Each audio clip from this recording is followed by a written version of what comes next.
오늘 여러분과 함께 살펴볼 이야기는 바로 수바경입니다. 여기에는 붓다와 수바라는 아주 똑똑한 브라만 청년의 정말 흥미로운 대화가 담겨 있는데요. 사회적 책임을 다하면서 사는 삶, 그리고 모든 걸 버리고 떠난 수행자의 삶. 과연 어느 쪽이 더 올바른 길일까요? 이 근본적인 질문을 한번 같이 파헤쳐 보시죠. 자, 논의의 핵심으로 바로 들어가 보죠.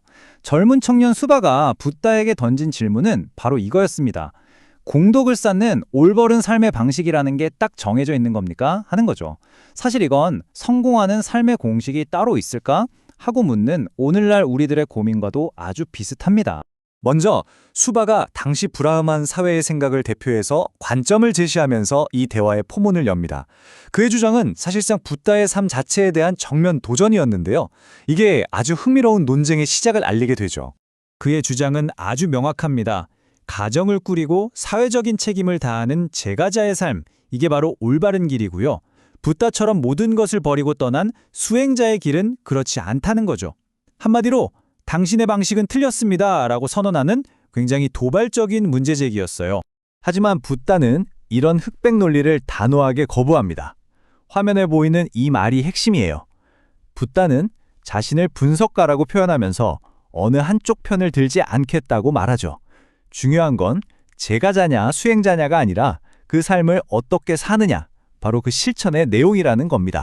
자신의 관점을 더 명확하게 설명하기 위해서 붓다는 아주 기발하고 현실적인 비유를 사용합니다. 두 가지 삶의 방식을 우리에게도 익숙한 두 종류의 일에 빗대어서 설명하죠. 이 비유 정말 재밌지 않나요? 붓다는 할 일도 많고 책임도 무거운 제가자의 삶을 농사에 비유하고요. 상대적으로 소유가 적고 목표가 뚜렷한 수행자의 삶은 상업에 비유합니다.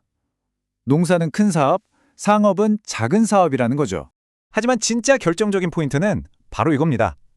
농사든 상업이든 성공할 수도 있고 실패할 수도 있잖아요. 그 결과는 전적으로 그 일을 어떻게 하느냐에 달려있죠. 마찬가지로 제가자든 수행자든 그 삶을 올바르게 실천하느냐 아니냐에 따라서 성패가 갈린다는 거예요. 직업이나 신분이 결과를 보장해주지는 않는다는 통찰입니다.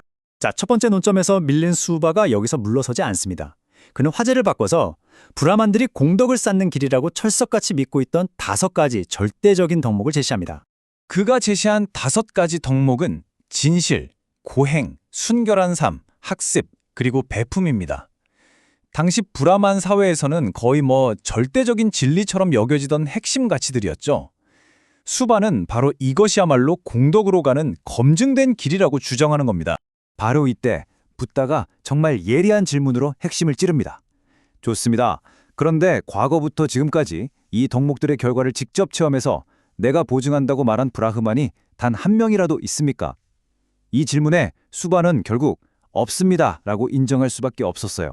그러자 붓다는 아주 강력한 비유로 그들의 가르침을 비판합니다.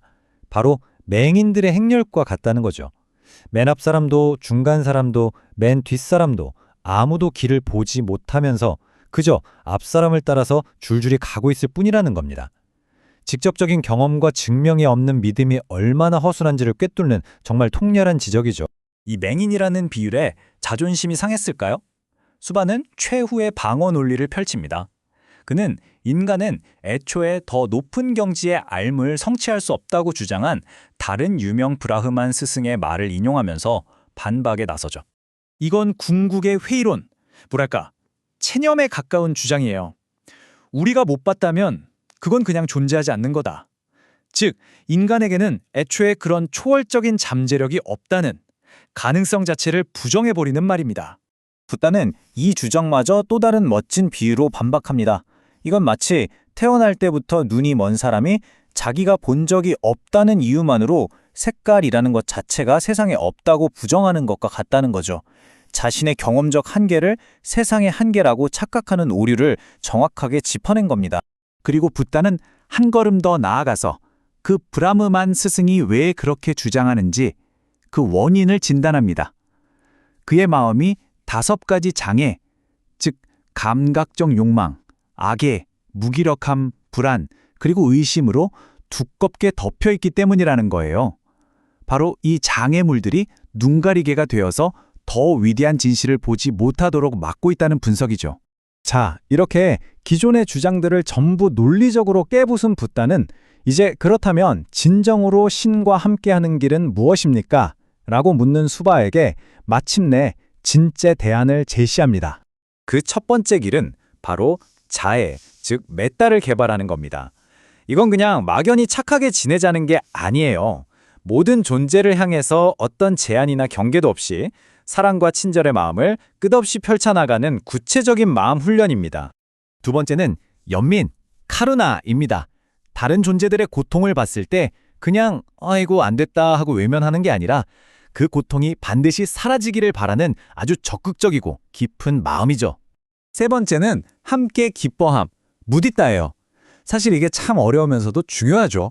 다른 사람의 행복이나 성공을 보고 시기하거나 질투하는 대신에 마치 내 일처럼 순수하게 기뻐해주는 마음입니다. 그리고 네 번째는 평온, 우페카입니다. 삶의 좋은 일과 나쁜 일, 칭찬과 비난 같은 상황 속에서 감정적으로 이리저리 휩쓸리지 않고 고요하고 균형 잡힌 마음 상태를 유지하는 힘이죠. 붓다는 선언합니다.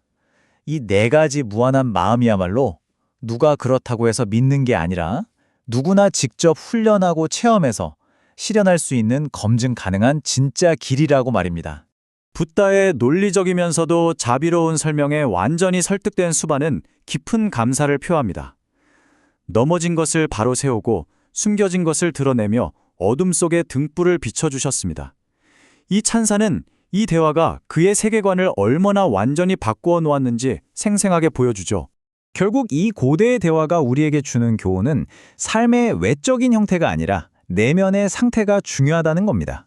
중요한 건 우리가 어떤 길 위에 서 있느냐가 아니라 과연 어떤 마음으로 그 길을 걷고 있느냐는 것이죠. 그리고 이 대화는 시대를 초월해서 우리 각자에게 이런 질문을 던집니다. 지금 당신의 시야를 가리고 있는 것은 무엇인가요?